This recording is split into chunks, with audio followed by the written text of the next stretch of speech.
Hello everyone. Now that all of us are at home, stuck at home, I think we're always craving for having some snacks. So today I'm going to show you one snack which is a go-to snack for us at home. I make this very often for my family. It's a very light yet very healthy snack. So I'm going to show you how to make this extremely delicious mixture with all these nice elements. Let's get started and check out the recipe.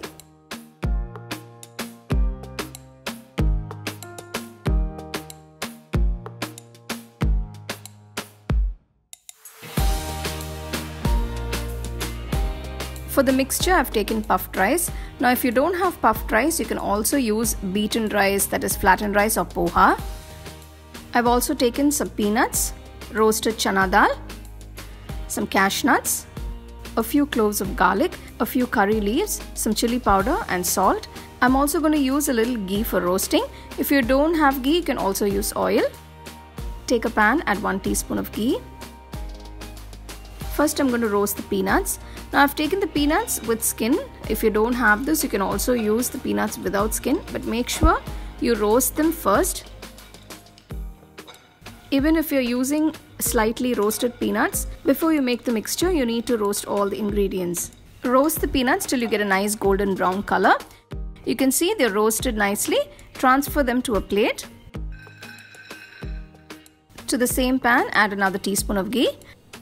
Add about 1/4 cup of cashew nuts. You can also add other nuts like almonds and walnuts. Roast the cashew nuts till they turn to a nice golden brown color. Once they are roasted, transfer them to a plate.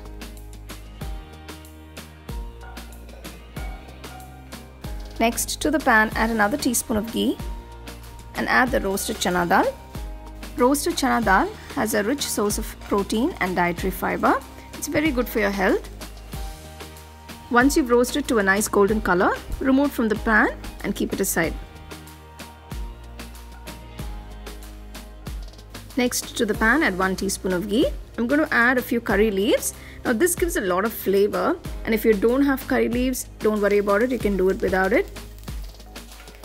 Make sure you roast the curry leaves till they're completely dry and nice and crunchy. Remove the curry leaves. Add another teaspoon of ghee to the pan. Now I'm going to add a few cloves of pound garlic with the skin. This gives a lot of flavor. Since garlic is very good for our health, I tend to incorporate a lot of garlic in most of my dishes. Now this is entirely optional. If you don't want, you don't have to add it. To the same pan, add another 2 teaspoons of ghee. And now add the puffed rice and roast it till it turns to a nice golden color. Keep the flame on low while roasting. After roasting for about 2 to 3 minutes, add 1/4 teaspoon of hing or asafoetida powder. Add a teaspoon of salt and 1 to 2 teaspoons of chili powder. Now you can adjust the salt and chili powder according to your taste. Add the other roasted ingredients and mix everything well. The puffed rice mixture has come together so beautifully. Now this is a very nice and healthy snack. It's very light. Make sure the mixtures come to room temperature or you cool off a bit before you store it in an airtight jar or a container.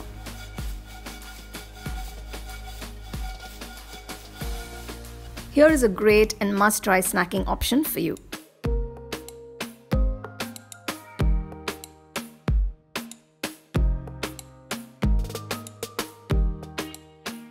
Here is this super healthy and very light and tasty snack that you can make anytime.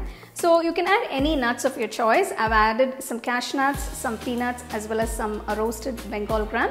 So whatever is available at home, I use that to make this snack. Now, if you don't have puffed rice, you can also use flattened or beaten rice. So these are some options that you have to make this lovely and crunchy, crispy mixture.